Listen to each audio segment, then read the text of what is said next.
Live traffic situation muna tayo. Ang nakikita nyo sa inyong screen ay ang traffic situation dyan sa may Sandigan Bayan, sa may Commonwealth, yung nasa kanang bahagi. Yan yung papuntang Quezon Memorial Circle at Philcoa. Samantalang yun nasa kaliwang bahagi ng iyong screen, yan yung papuntang Fairview at Novaliches. Sa mga oras na ito, magaan pa naman ang daloy ng trapiko sa magkabilang linya. Araw po ng Huwebes, February 6, 2025. Kapit na Pilipinas dahil aarangkada na ang mga maiinit na balita. Ako po si Nina Corpus. Raradyada at maghahatid ng balita sa bawat sulok ng bansa. Sa bayang naririnig sa Radyo 630 sa Metro at Mega Manila. At Regional FM radio station sa Luzon, Visayas at Mindanao. Ako po si Jack Batallones. Ito ang Arangkada Balita. Impeachment complaints are transmitted to the archives. Matapos ma-impeach si Vice President Sara Duterte, ano ang susunod na hakbang ng Senado? Huli sa CCTV, tangkang pagnanakaw, naunsyame, suspect na dapa. EDSA busway, planong alisin na. Mga sasakyang dadaan sa EDSA, sisigilin na ng toll. Wala kayo sa lola ko. Lola, hindi inatrasan ang pag-akyat sa Mount Apo. At content creator na si Sander Ford, bumabalik na sa dating itsura. Naunsyami ang planong pagnanakaw ng isang lalaki ng matapilok habang nagtatangkang agawin ang cellphone ng isang babae. Ang insidente sa pool sa CCTV. Yan ang umarangkadang balita ni FMR Cebu correspondent Clark Pasuit. Sa CCTV footage na ito, kita ang dalawang babaeng naglalakad sa barangay San Nicolas proper sa Cebu City kahapon ng tanghali. Ang isa sa kanila may hawak na cellphone. Maya-maya, isang lalaking tumatakbo ang sumulpot at akmang nanakawin ang cellphone ng babae.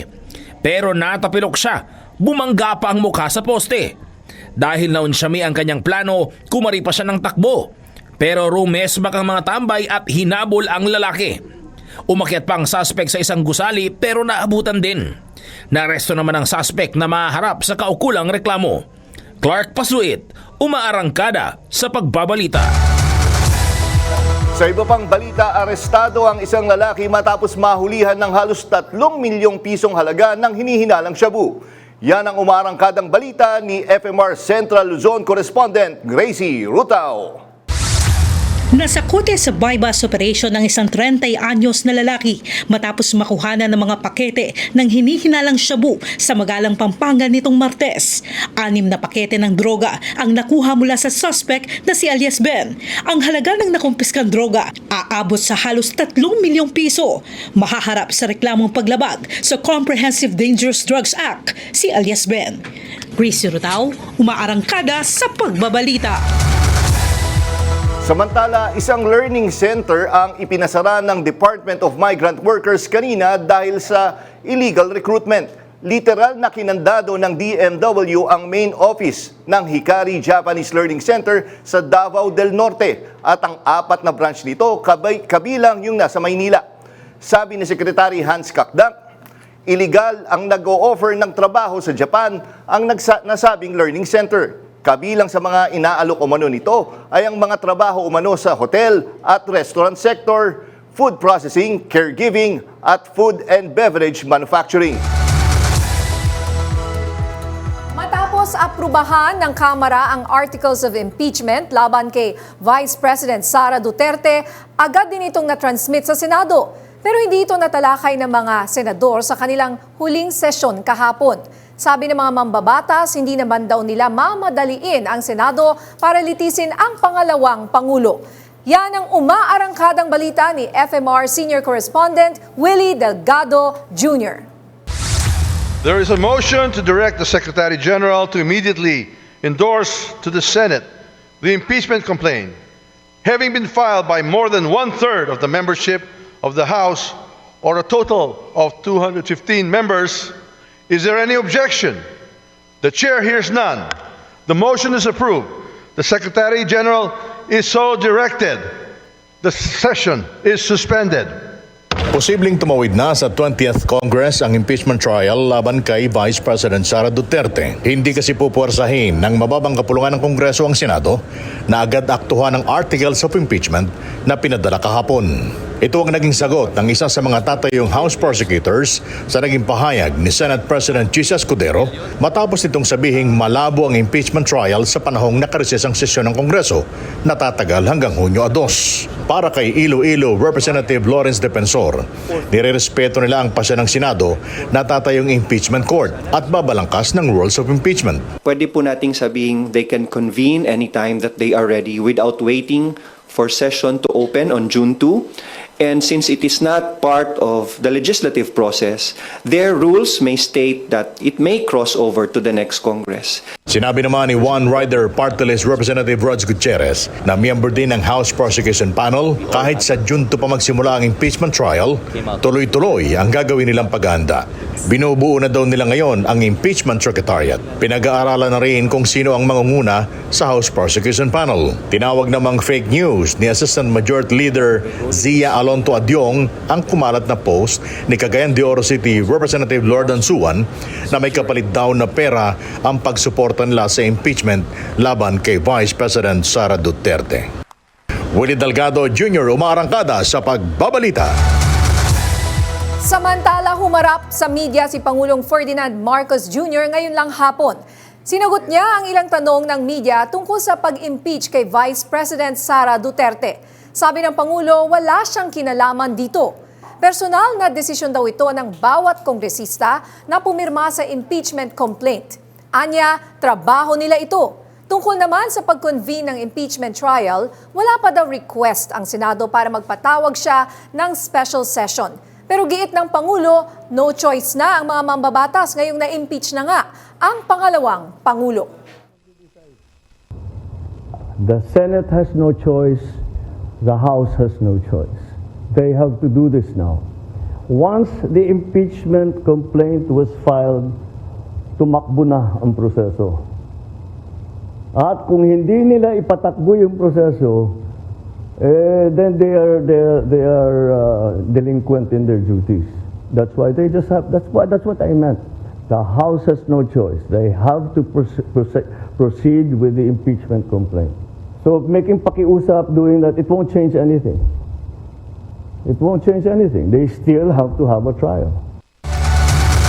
At kaugnay nga ng balitang yan, makakausap po natin via Zoom ang isa sa mga miyembro ng prosecution team sa Kamara, si Batangas Representative Jervil Luistro. Magandang hapon po, Congressman Luistro. Magandang hapon po and thank you for having me in your program. Okay, Congresswoman, sabi po sa report ng aming reporter sa Kamara, hindi raw mamadaliin ng Senado para i-convene or ng Kamara ang Senado para i-convene ang impeachment trial. Ano po sa tingin niyo ang magiging epekto po nito?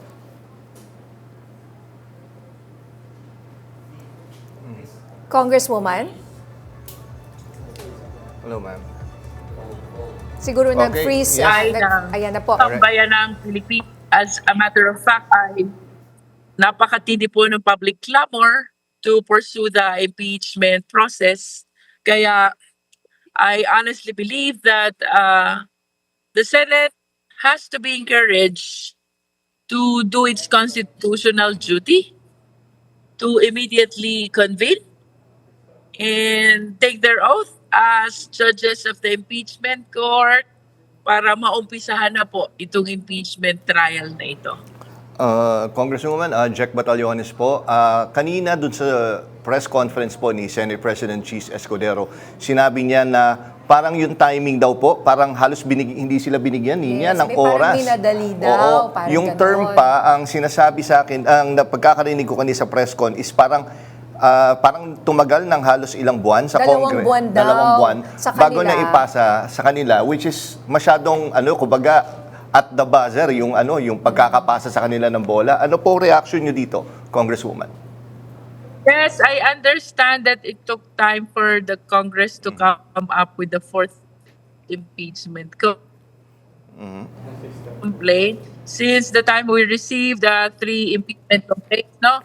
Subalit, ito pong panahon na lumipas, ay ginugol ng mga congressmen upang pag-aralan ang mga naunang impeachment complaint until through the intercession of the national parties, we are able to come up with the fourth impeachment complaint, which I believe is a consolidation of the grounds which were incorporated and raised in the three prior impeachment complaints. Nagkaroon man po ng pagkaantala, ang amin pong pagka-transmit ng fourth impeachment complaint sa Senado, ako po'y naniniwalang ang panahong lumipas ay ginamit ng mga congressmen para sa isang masusing pag-aaral ng hakbang na dapat tahakin upang may pagpatuloy itong impeachment process. At kung hindi po agad masisimulan ang trial, Congresswoman Luistro, ano sa tingin niyo magiging implikasyon nito sa overall case laban sa pangalawang Pangulo at sa sa politika po natin ngayon? I am more concerned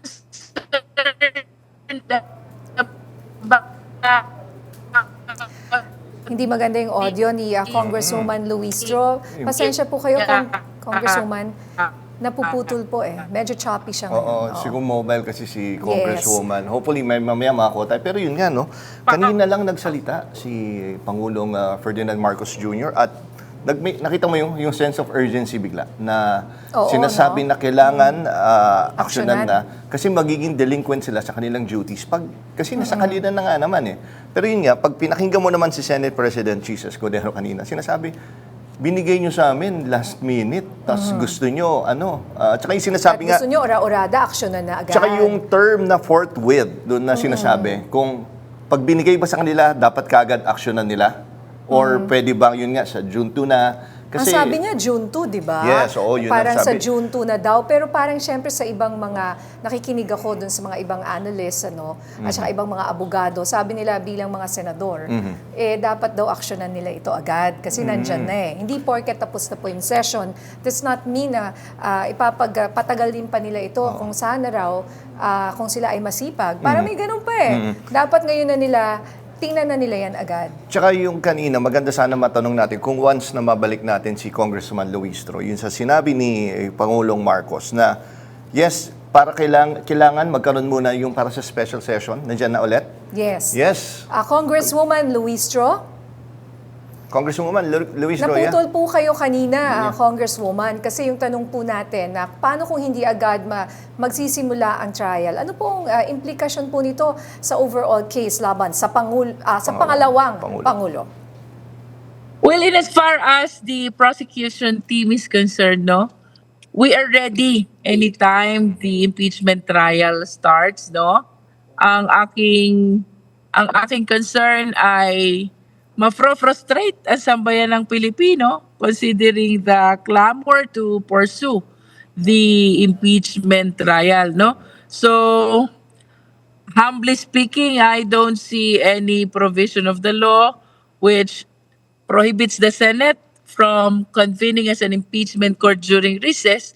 So I hope they will be encouraged to proceed to convene as an impeachment court, take their oath as judges of impeachment court para we can proceed to hear the impeachment case. Congresswoman, no, sabi nga, nandito na tayo sa exciting part eh. Pero kayo po bilang kasama doon sa prosecution team, doon sa 11 members po, gano'n na kayo kahanda para kung sakali magsimula na yung trial po? Alam niyo po kasi we were on board during the investigation of the Good Government Committee kung saan una po nating narinig itong issues concerning the misuse of confidential fund and the payola in the DepEd, no? So I think the team is ready. Plus, we started already discussing with each other in preparation also for this job that we need to do. Ano po kaya, bilang maging member po kayo ng prosecution panel, ano po ang gagawin yung strategiya or strategy ng inyong kampo para po sa impeachment trial na ito? Well, we are anchoring our prosecution primarily on the first three grounds, no? One is the One is the threat to the life of the president, the first lady, and the speaker, because it is inconceivable to see and to hear this kind of demeanor behavior from the second highest official of the land.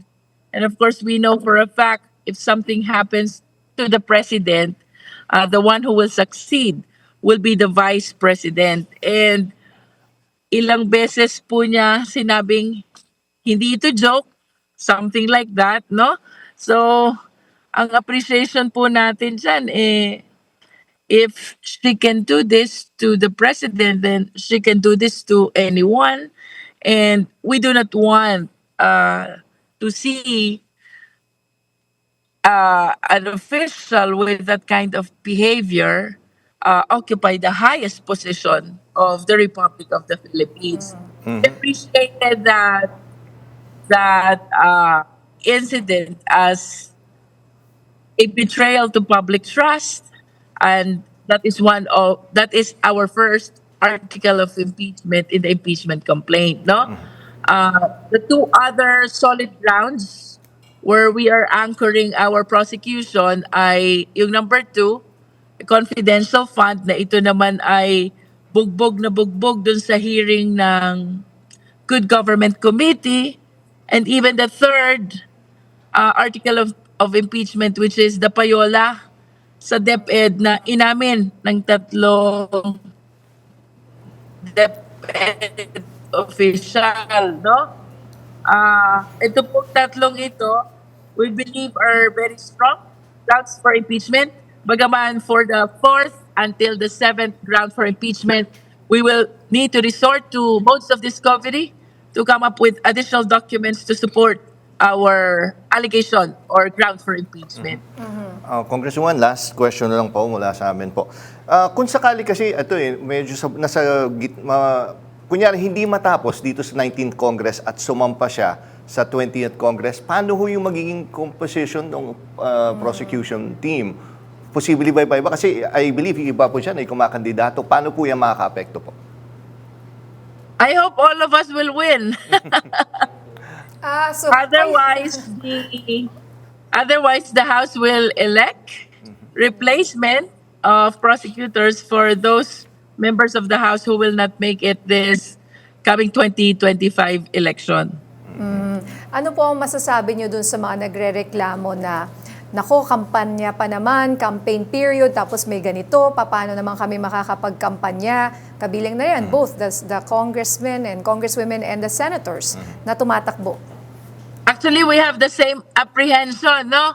Kahit ako, meron akong sariling laban sa Batangas, pero this is a constitutional duty that we really have to take, no? So, sana sa ating mga kababayan, sa ating mga constituents, they appreciate what we are doing as a service to the Filipino nation. Okay, maraming salamat po, Congresswoman Jervil Luistro. Sa iba pang balita, binigyang diin ni Speaker Ferdinand Martin Romualdez na nananatiling matatag ang House of Representatives sa laban kontra katiwalian at pang-aabuso. Narito ang report. The Honorable Speaker, Ferdinand Martin G. Romualdez will address the body. Sa kanyang closing speech bago ang adjournment ng session sa Kongreso nitong Miyerkules, binigyang diin ni Speaker Ferdinand Martin Romualdez na ginagamit ng mababang kapulungan ang kanilang oversight function upang tiyakin ang kapakanan ng taong bayan. Isinulong natin ang interes ng sambayanan, lumaban sa mga puwersa ng kadiliman, hindi umatras sa kampon ng kasamaan.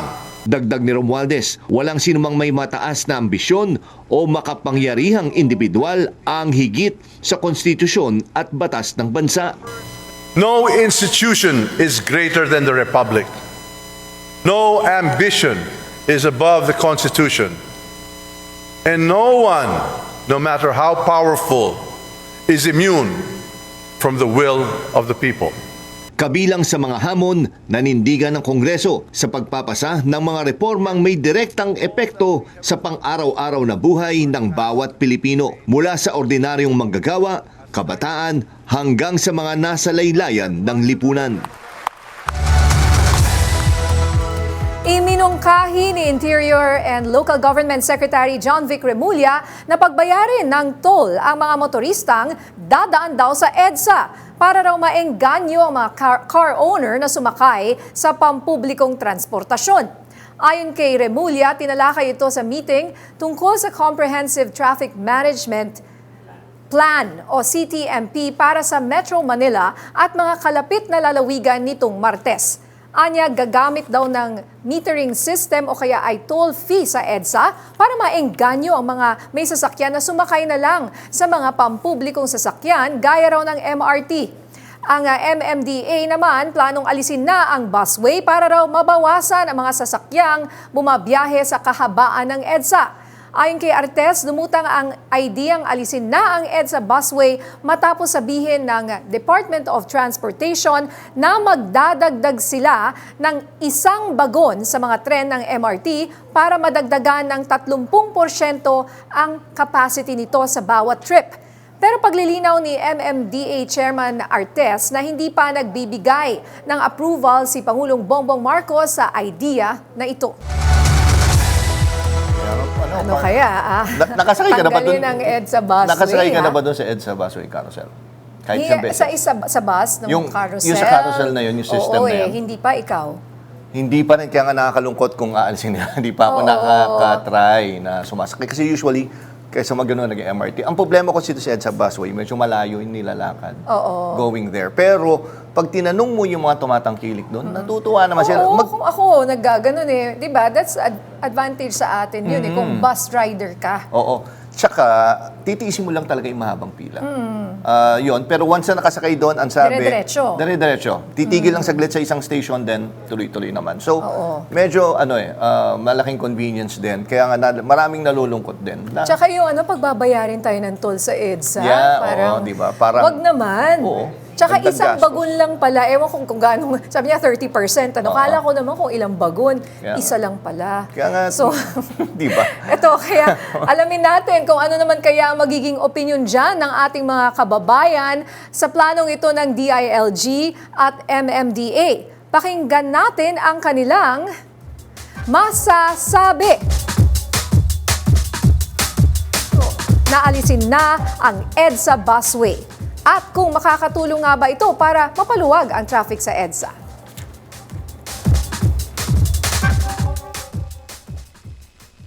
Ako, hindi ako pabor. Sa tagal ko nang nagmaniho dito sa EDSA sa Metro Manila, malaking tulong yan sa malaking tulong sa mga commuter. Bukod sa malaking tulong, ako motorista, ako mismo, lalong magkaka-traffic ang EDSA kung tanggalin yan. Possible, yes. Possible na makakatulong din. Kasi nga, para din makapagbigay ng sa mga motorsiklo, sa mga, motorsiklo, sa mga angkas, gano'n. Ako po hindi. Kasi mas convenient siya, tsaka hindi hassle sa mga pasahero kasi once na nag-commute ka, dire-diretso, walang tigil. Bale, ang titigilan nyo lang yung ruta na kung saan hihinto yung bus. Ay, hindi po kasi gaya po niyan pag sobrang traffic. Mas po yung EDSA carousel natin eh. Tuloy-tuloy po yung takbo niyan eh. Hindi kagaya ng mga bus, I mean jeep na talagang sinusuong pa yung traffic na ito, pag andyan na, pag sakay mo, dediretso na lang yan, tas bababaan na lang kung saan mo gusto. Yun lang po. Sobrang laking niya sa mga commuters. I think much better if i-promote natin yung public transport and bawasan natin yung private vehicles. I think mas better solution yun. Mas nakakatulong siya sa mga commuters natin. Mas marami siyang nahahatid ng mga tao. Kapag tinanggal siya, mas hindi beneficial sa traffic sa EDSA kasi mas dadami uli yung sasakyan. So, at kaugnay pa rin po ng usaping ito, makakausap natin sa linya ng telepono si Executive Assistant to the Office of the Secretary DOTR, Jonathan Gesmundo. Magandang hapon po, Sir Jonathan. Jack Batallones po ito, kasama si Nino Corpus. Welcome po sa Arangkada Balita, sir. Hi, hello, Jack at saka Ninya. Yes, sir. I'm sure narinig nyo kahapon. Nakonsulta ho ba ang DOTR with regards to seryoso ba talaga yung planong ito na una, yung maniningil muna ng toll sa EDSA, then pangalawa is yung pag-alis sa EDSA busway. Talaga seryoso ba itong plano na to? Gano nung pinropose to? Ganito yan, Jack. Merong pagpupulong itong mga key people including DOTR, MMDA, DPWH, DILG. Marami silang nagkita-kita para pag-usapan ang traffic. So maraming mga ideas na being thrown left and right. Pero suggestions pa lang yan. Wala pang sinasabing nga ito ang gagawin natin because kakailanganin pag-aralan how do we implement this. And medyo noong nag-press briefing yata si MDA chairman yun ang na-pick up ng media na mayroong isang proposal para alisin na ang EDSA busway. So nagkaroon na ng mga open discussions. Bakit? Anong reason? Ngayon, sumasagot naman kami dahil sinasabi namin na matagal na yung marami ng efforts namin para pagandahin nga itong EDSA busway at tinagurian nga namin this is one of the most efficient public road project dito sa Metro Manila. Napaka-effective so that ito ay kinokopya na nga sa Cebu. Kasalukuyang merong ginagawang busway doon, ang tawag ay Cebu Bus Rapid Transit. At hindi pa tapos, sa Davao naman ay higit na mas malawak, mas mahaba ang ruta nung gagawing busway BRT doon sa Davao. Ito na nga, nitong mga huling simula kahapon, ay yan, yung tulad ng mga na-interview ninyo sa lansangan ay marami ang hindi sumasang-ayon doon. Ang sa amin ay yung pag-increase ng capacity ng MRT ay hindi pa rin yung sufficient para sabihin kailangan na nating alisin ang EDSA busway. Ang dalawa is hindi naman nagko-compete. They complement each other, the MRT at saka ang EDSA busway. Kasi kung titingnan mo, ang MRT3 is from North Avenue patungong Taft Avenue. On the other hand, yung EDSA busway, yung bus carousel, ay nagsisimula sa PITX hanggang Monumento. Kaya't hindi sila nag-aagawan ng pasahero. Kaya't alisin man ang busway, naniniwala kaming hindi pa ma-address luluwag na ba ang EDSA pagka nawala ang busway. Tama naman na sa kasalukuyan ay may mga plano, ongoing yung ginagawang plano na dagdagan ng isang bagon ang MRT3. Sa kasalukuyan ay kausap nga namin itong GM ng MRT3 kahapon at mga by June this year, inaayos na kasi nila ngayon kung paano magkakasya nga yung 4 na bagon na train set sa bawat istasyon. At pinaghahandaan nga nila kung paano yung magmamaniobra sa dulo ng Taft Avenue at paano magmamaniobra dito sa North Avenue Station para by June ay 4 na. Pero yung increase in capacity na yan will not be able na makuha ang lahat ng mga bumibiyahe sa busway. Tulad nga sinabi ko, mas mahaba ang biyahe ng busway. Sir Kaya Jonathan, nagpaliwanag kami yung dahilan namin kaya sinasabi namin dapat ma-maintain itong busway. okay, Sir Jonathan, ito namang isa na pagmungkahi ni DILG Secretary John Vic Remulla na lagyan ng toll ang EDSA. Ano pong tingin nyo dito? Maganda yung purpose nung suggestion na yan, para mahikayat ang mga private car owners na gumamit na lang ng public transport. Pero para sa amin, ang nakikita namin is dapat upuan yan dahil napakaraming butas ang EDSA na lalagyan natin ng toll mga toll gates para doon maniningil. How do we do that? Kasi naging effective yan yung pagpaniningil ng tolls, hindi ba? Nakita na sa mga expressways sa north at south. What is the feasibility, practicality nung pag-implement niyan? Kung makapagkasundo ang mga ahensya kung paano natin gagawin yan, maganda yung ma-achieve natin yung goal na reduction in private car use. Okay lang sana. Okay. Sir, last question na lang po. Total public transport din yung pinag-uusapan. Marami din na nagtatanong, yung MRT-7, meron na ba tayong malinaw-linaw na timeline kung kailan po siya, kahit partially, na magagamit na po ng ating mga commuters po, mga kababayan po? Alam mo, Jack, itong MRT-7, ang susunod na malaki naming inaasahang mabubuksan kahit partial.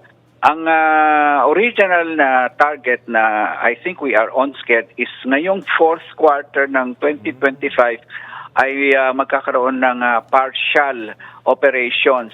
Ito ay mula sa North Avenue, yung first 12 stations out of the 14 stations, 2 lang ang maiiwan. So by before December ay mabubuksan na natin yan. At kami, ang kumpiyansa namin ay galing doon sa itong gumagawa, itong San Miguel, na hindi biro na pagka nangako silang matatapos nila ay matutupad nila. Kaya't inaasahan namin na malaking event na pagbubukas ng MRT-7 at napakaraming naghihintay ng pagbubukas. Alright, magandang balita po yan. Maraming salamat, Jonathan Gesmundo, Sir Jonathan ng DOTR. Usapang transportasyon pa rin, hindi pa rin na ibabalik ng Philippine National Railways ang biyahe ng tren mula Naga, Camarines Sur papuntang Legazpi, Albay. Mga binahang train sets noong Bagyong Christine, kinukumpuni pa rin ayon sa PNR. Yan ang umarangkadang balita ni FMR Bicol correspondent Jonathan Magistrado. Mag-aapat na buwan ng tigil operasyon ang rutang Naga-Legazpi at Legazpi-Naga ng Philippine National Railways. Paliwanag ni PNR Assistant General Manager Engineer Giovanni Miranda, railroad worthy o ligtas ang riles sa naturang ruta. Kaso, walang magamit na train set. Nagkulang anya ito dahil binaha noong Bagyong Christine ang mga tren na bumibiyahe sa rutang Naga City hanggang bayan ng Sipokot, Camarines Sur. Yung 2 train sets natin na nakapark doon ay siya yung nalubog. Mas maraming siniserbisyuhan na mga pasahero sa ruta ng Naga to Sipokot, kaya doon namin ginamit yon, pinatakbo yon. Nabalot ng makapal na putik kaya bumili ng electromechanical parts ng locomotive o train engine. Nakadagdagan niya sa pagkaantala ng balik biyahe noong Disyembre ang pagkuha sa pamalit sa ibang pyesa mula sa nakatenggang mga tren sa Laguna dahil sa ginagawang North-South Railway projects. Iyon ay kinalas, tinanggal sa tren, tapos tinesting muna para siguradong umaandar bago dinala po sa Bicol. At kasalukuyan po nilang ini-install yung ating engine at saka transmission po doon sa Naga Yard. Patapos na umano ang pagkukumpuni. Kung hindi magkaproblema sa testing ang mga makina, may babalik ang biyaheng Naga-Legazpi vice versa ngayong Pebrero. Jonathan Maestrado, umaarangkada sa pagbabalita. Sa aming pagbabalik, ang mga susunod na hakbang kasunod ng impeachment ni VP Sara Duterte, pag-usapan natin.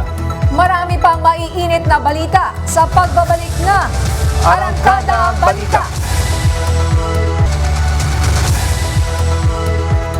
Ngayong impeach na si Vice President Sara Duterte, ano na nga ba ang susunod na mangyayari? Tanong ng ilan, mawawalan ba tayo ng pangalawang Pangulo? Alamin natin yan sa umaarangkadang balita ni FM Radio DJ Cherubim Ganaden. We have enacted reforms that resonate beyond the walls of Congress. Reforms that will be felt in the homes of the ordinary Filipino, in the aspirations of the working class, in the dreams of the youth, and in the resolve of the underserved. Isinulong natin ang interes ng sambayanan, lumaban sa mga puwersa ng kadiliman, hindi umatras sa kampon ng kasamaan. Impeach na si Vice President Sara Duterte, pero hindi ito nangangahulugan na matatanggal na siya sa pwesto. Matagal-tagal pa ang prosesong dadaanan nito matapos kilalanin ang 215 signatures pabor sa impeachment ni Vice President Sara. Agad ding ipinasa ng Kamara sa Senado ang 6 na articles of impeachment. Kabilang dito ang betrayal of public trust, culpable violation of the Constitution, graft and corruption, bribery, malversation of public funds at high crimes. Nakaangkla ang mga ito sa umano'y tangkang pagpatay kina Pangulong Ferdinand Marcos Jr., First Lady Liza Araneta Marcos at Speaker Martin Romualdez, malversation ng higit 600 million peso confidential funds ng Office of the Vice President at Department of Education, umano'y bribery and corruption sa DepEd, ang umano'y hindi maipaliwanag na yaman ng pangalawang Pangulo, ang umano'y pagkakasangkot niya sa extrajudicial killings sa Davao at destabilization. Nag-appoint na ang Kamara ng 11 kongresista na bubuo sa prosecution panel para litisin sa Senado si Vice President Sara. Pero hindi agad masisimula ng impeachment trial dahil nakabreak ang Senado at Kamara para bigyan daan ang eleksyon. Ibig sabihin, walang magiging aksyon hanggang sa pagbabalik ng sesyon sa Hunyo. Maliban sa hihintayin daw niya ang kopya ng impeachment complaint, wala pang ibang pahayag si Vice President Sara. Tuloy lang din daw siya sa trabaho. Cherubim Ganaden, umaarangkada sa pagbabalita. At kaugnay nga niyan, kasama natin ngayon via Zoom si Manila Representative Joel Chua. Isa po siya sa mga miyembro ng House Prosecution Panel na mag-uusig kay Vice President Sara Duterte kapag nagsimula na ang impeachment trial sa Senado. Magandang gabi po, Congressman Chua. Magandang gabi po, Nina, at sa lahat po na inyong taga-subaybay. Congressman, ano po ang reaksyon ninyo sa mga sinabi ni Pangulong Marcos ngayong hapon? Sabi niya, no choice na ang mga kongresista at senador kung hindi pa tatalakayin ang impeachment complaint laban sa pangalawang Pangulo. Tama po ang ating Pangulo. Ito po ay aming constitutional duty na amin pong ginagampanan at in fact marami po sa mga kababayan natin ang nagtatanong na at nag-aabang na kung ano ang aming magiging hakbang. At eto na nga po ang aming naging hakbang kung hindi anto pa rin ang aming obligasyon na ang naayon po sa saligang batas. Jack Batallones po, ito yung tanong ko po sa inyo ay, kasi parang nagbago po yung tono po ni Pangulong Marcos nung una, di ba Nina? Sinasabi niya parang hindi siya masyadong keen tungkol dun sa impeachment. Pero ngayon, may sense of urgency eh. Nagulat ho ba kayo dyan sa medyo nagbago po yung tono po ng ating Pangulo, Congressman? Siguro nakita ng ating Pangulo na talagang nandiyan na eh. So siya po, ang ating pong Pangulo, naging congressman, naging senador, at alam po niya na ito pong ginagawa po namin ay trabaho lamang po namin. Regardless po sa kanyang nararamdaman, pero ito po ay tinatawag na po kami ng aming tungkulin. At yun nga po ang pagtupad sa ating saligang batas. Ipapanawagan niyo po ba sa mga senador na agad i-convene itong impeachment trial kahit na nakabreak ang session ngayon? Kasi kanina nga sa press con ni Senator Escudero, sinasabi niya June 2 na lang daw po pag nagbalik na ang sesyon. Well, siyempre, ginagalang naman po natin kung ano po ang kanilang opinion. Siyempre, pero sa akin pong paniniwala, mga taong bayan po kasi ay nag-aabang na kung ano po ang mangyayari. Kaya ang bola po ngayon ay nasa Senado na. Oo. Congressman, ganito din, no? Anong reaction niyo, of course, dun sa kabilang camp, sa Duterte camp? May nire-release sila na statement. Actually, kahapon, nakuha na namin yung reaction ni Congressman Garin. Pero meron din sinabi na medyo minadali nga daw to, itong impeachment po na to. At sinasabi nila, kesyo may kapalit pa daw na ayuda. Yung signatures ay may kapalit pa daw na ayuda. Anong reaction niyo po dito, Congressman? Alam po ninyo, yung po ang nakakalungkot kasi po pagka hindi naman po namin ginawa ang aming obligasyon, ang sasabihin po ay inuupuan namin ang aming tungkulin. Pagka ginawa naman po namin, sasabihin kami naman po ay nabigyan ng mga ayuda.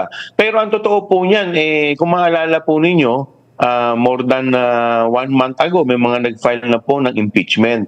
At ito pong ginawa lamang namin. Number 6 question. Alright, Ano po? Congressman, okay.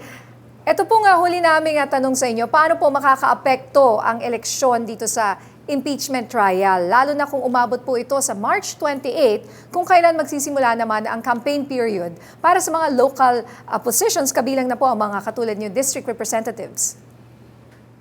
Siguro kailangan paglaanan po namin ito ng panahon dahil ito po yung aming tungkulin. Baka totoo po na talagang napakahirap po dahil mangangampanya po kami, iikot po kami sa aming mga distrito, pero syempre hindi naman po namin po pwedeng baliwalain ang aming tungkulin. At tingin ko naman po, pag ito po ay nasimulan, makikita naman din po ng mga kababayan natin na kami po ay nagtatrabaho bilang mambabatas. Congressman, huling tanong na lang po talaga. Ang tatanong ko lang po kanina doon sa press con po ni Senate President Chis Escudero, iba daw po yung e-signature tsaka yung wet signature. Would you know kung lahat po ng pumirma na 215 ay wet signature, kumbaga physically, at hindi yun yung e-signature na sinasabi po? Would you know anything about that? Ano po? Yung signature na? No, yung signatures daw po ng mga congressman, kung e-signature daw po ba or wet signatures? Kasi parang ang pagkakaintindi ko po kanina sa press con po ni Senate President Escudero ay pag e-signature, hindi ko alam kung valid po talaga na magagamit siya. Kung talagang wet signature po ba yun or physical, kumbaga na pagpirma po? Well, hindi ko po alam sinasabi niyang e-signature, pero halos lahat naman po kami, pumirma naman po dyan physically ako po, nandoon po ko, pumirma po ko at pila-pila nga po kami mga congressman na sumang-ayon po dito. Okay. Alright. Maraming salamat. Exciting po Manila Congressman Joel Chua.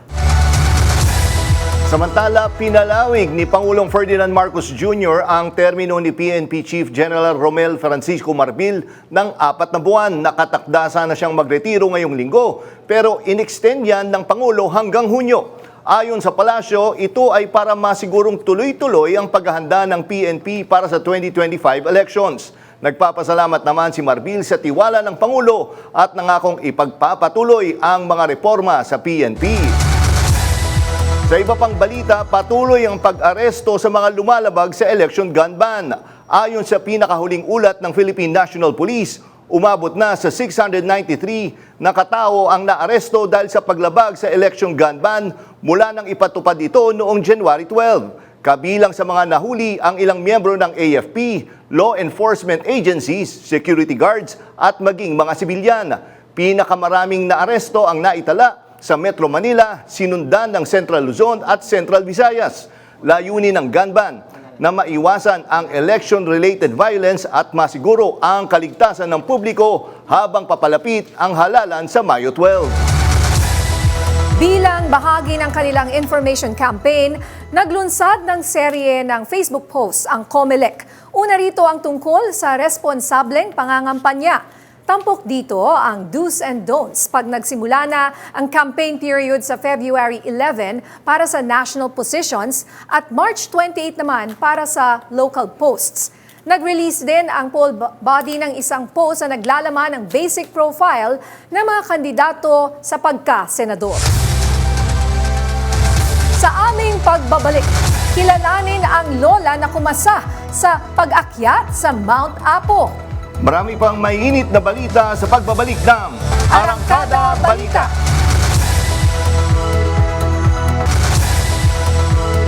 May bago ng PIDEA Chief matapos italaga ni Pangulong Ferdinand Marcos Jr. si retired Major General Isagani Neres bilang bagong pinuno ng Philippine Drug Enforcement Agency.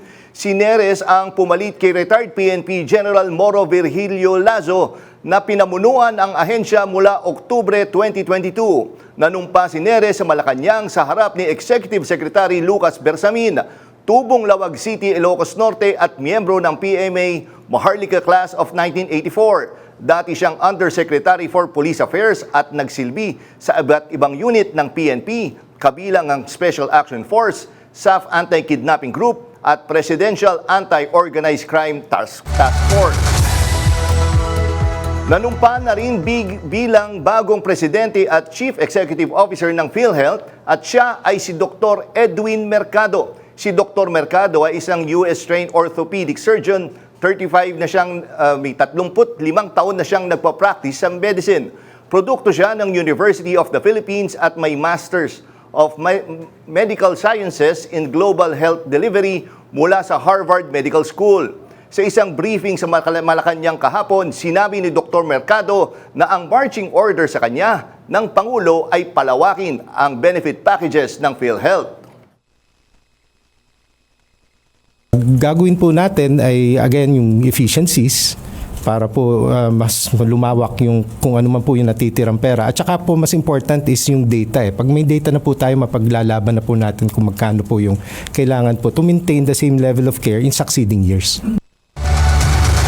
Bahagyang bumaba ang unemployment rate sa bansa noong Disyembre 2024. Sa datos ng Philippine Statistics Authority, mula 3.2% ay naging 3.1% ang unemployment rate sa nasabing buwan. Katumbas yan ng 1.63 million Filipinos na miyembro ng labor force na walang trabaho. Bahagya namang tumaas ang employment rate sa 96.9%, katumbas yan ng 50 million Filipinos. Matagumpay na naakyat ng isang 71-year-old na babae ang pinakamataas na bundok sa Pilipinas, ang Mount Apo. Ito'y sa kabila ng hirap at lamig na dinana sa trail. Nagbabalik si FMR Davao correspondent Hernel Tocmo. Hindi madaling marating ang tuktok ng Mount Apo dahil bukod sa pinakamataas itong bundok sa Pilipinas, sa taas ng mahigit 10,000 talampakan, matarik din ang bahagi ng trail, madadaanan ang malalaking bato o boulders at mararanasan ang lamig, lalo na ngayong buwan ng Pebrero. Pero nitong weekend, nalagpasan ng 71 taong gulang na si Evelyn De Vera ang mga hamon sa pag-akyat sa Mount Apo. Nakatira sa Canada pero lumaki sa La Union, itinuturing ni Evelyn na suicidal ang kanyang desisyong akyatin ang bundok. It's an epic journey. This is the most epic journey I ever had in all my travels. Whether traveling to countries, whether traveling sa mga anywhere in the world, ito lang ang pinaka talaga. It's epic journey kasi sa lahat ng mga naakyat kong bundok, ito ang pinakamahirap, pinaka-challenging.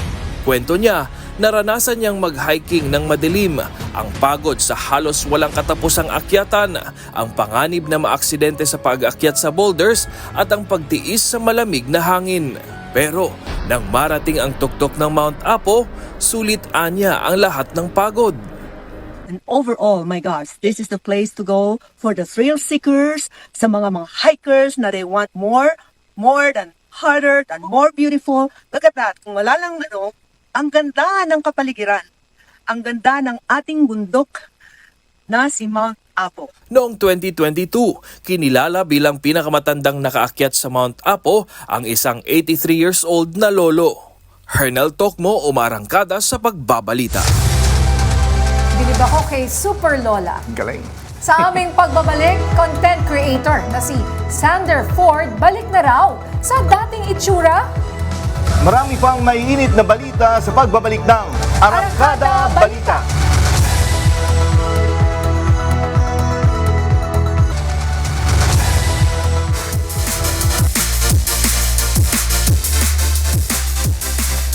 Na-trade na sa wakas ng Miami Heat ang kanilang star forward na si Jimmy Butler papuntang Golden State Warriors via 14 trade.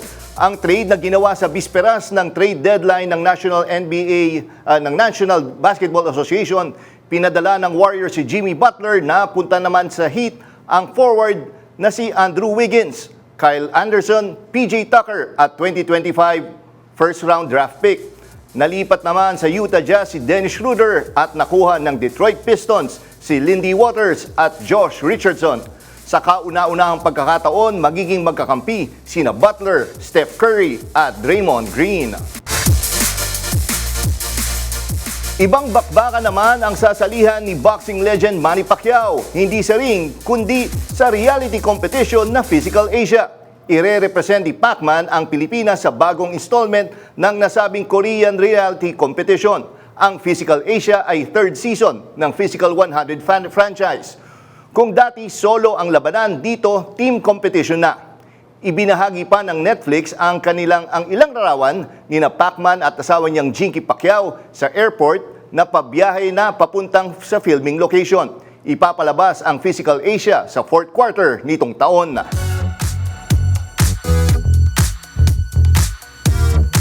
Inilabas na ang teaser ng first family ng Marvel, ang The Fantastic Four First Steps. Sa ika-4 na live-action version, bibida sina Pedro Pascal, Vanessa Kirby, Joseph Quinn at Ebon Moss. Backrack. Itong tatlong aktor na to, mga sikat, lalo na sa mga series. O yung Backrack, yung mahirap i-pronounce, doon siya sa The Bear. Okay, 60s ang setting ng bagong Fantastic Four sa alternate New York City. Iikot ang istorya niyan sa 4 na superhero na pinipilit balansehin ang pamumuhay ng normal habang hinaharap din ang Avengers-level threat sa daigdig. Ngayong July, ipapalabas ang The Fantastic Four First Steps. At pinag-uusapan naman ngayon ang content creator na si Sander Ford. Si Sander bumabalik na raw sa kanyang Marlu version. Yan ang umaarangkadang showbiz balita ni DJ Mama Mia. Sa isang video post kamakailan, isa-isang pinakita ni Sander ang nagbabago na niyang kutis. Pero ang biggest shocker, ang ngipin reveal ni Sander. 3 kasi sa kanyang veneers nasira na. Marami sa netizens nagkomentong dapat ay magtrabaho rin at i-practice ang tamang oral hygiene. Si Sander Ford ay unang nakilala noong 2017 bilang si Marlu Arizala. Nang taon ding yan, sumailalim din siya sa plastic surgery sa tulong ng kanyang sponsors. Pagkatapos ng kanyang stint sa showbiz, nag-concentrate si Sander sa paggawa ng online content. Totoo naman, ako lang yung content creator na hindi na napag-iwanan. So, pero okay lang, tanggap ko naman yun. Ako si DJ Mama Mia ng FM Radio Manila, umaarangkada sa pagbabalita. Yung ngipin pala ang problema, di ba? Nakita mo yung mga comment. Balik na lang or, ngayon sa post niyan, pagiging honest niya sa kanyang sitwasyon. Diba? I admire that actually. Yes, oo. Oo, very humbling naman to say that, yung mga sinabi niya, na inamin niya na hindi na siya ganun kasikat. Oo, di ba? Pero yun nga, nasundan mo ba yung storya na yan? Sino ba yun? Dati, sinundan natin yan kasi malaki yung pagbabago. Yeah, I forgot kung paano nagkaroon ng transformation. May nag-sponsor ba May dati? nag-sponsor, oo. So, okay. major plastic surgery. Pero sayang, nag-braces pa pala siya. Kita mo, yung litrato niya na naka-braces pa. Tapos, ganun. Kasi pag ganyan, dapat alagaan mo rin yung ngipin. Yes, so ang problema nga is, kung nasira yung ngipin pa, wala nang pagkakapitan ng braces. Ganun ba? Hindi, lalagyan ng veneer. Okay. Ayun yung natanggal siguro. Oo, Ganun kumbaga, hindi pala forever yung mga veneer na yun. Yes, So, yun nga eh. So, yung braces niya mawala kasi walang Pero pagkakapitan. pag tingin ko naman, Sander, ganun pa rin yung ngipin lang. Yeah, oo naman. Diba? Nandun pa rin yung Sander Ford. Malayo pa naman doon sa Marlo version. Oo, okay naman siya. Ayan, pogi pa rin. supportahan na lang natin. Yes, Kung ano man diba? ang gusto niyang mangyari. At yan ang balitang umarangkada ngayong araw. Ako si Nina Corpus. At ako naman po si Jack Batallones para hindi mahuli sa usapan. Kapit lang hanggang sa susunod na Arangkada Balita.